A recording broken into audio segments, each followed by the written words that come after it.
सुबह से घर में हलचल मची हुई है। खुशी का माहौल है। बड़ी ननद जो घर आने वाली है, माँ जी तो खुशी से फूली न समा रही। सारी व्यवस्था खुद ही दौड़ दौड़ कर देख रही हैं। ऐसे में कुछ करने के लिए कह दूँ तो घुटने का दर्द लेकर बैठ जाएंगी। अरे बहू, गुलाब के नहीं, रजनीकांत के फूलों का गुलदस्ता बनाओ। काव्या को वही पसंद है। रोज तो अपने मन का लगाती ही हो। और हाँ, खाने में दही वड़े जरूर बनाना। जी माँ जी।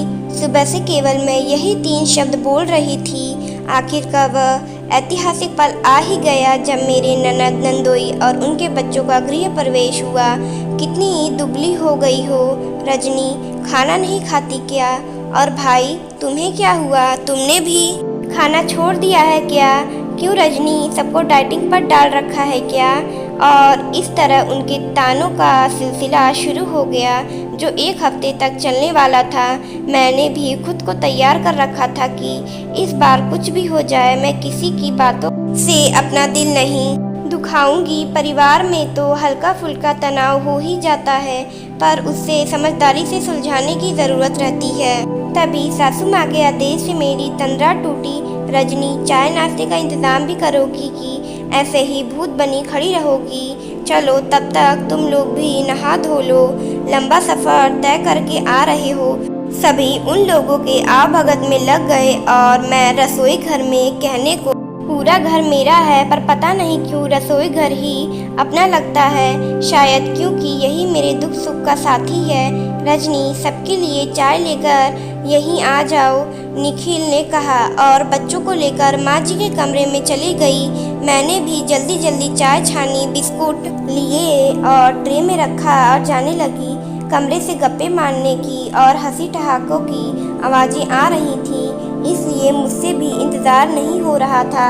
2 पल के लिए सबके साथ बैठ लूँगी और बातें भी हो जाएगी। फिर तो खाना बनाने में लगना है। यही सोचकर मैं कमरे में सबके लिए चाय लेकर गई। चाय यही रख दे रजनी और खाने की तैयारी कर।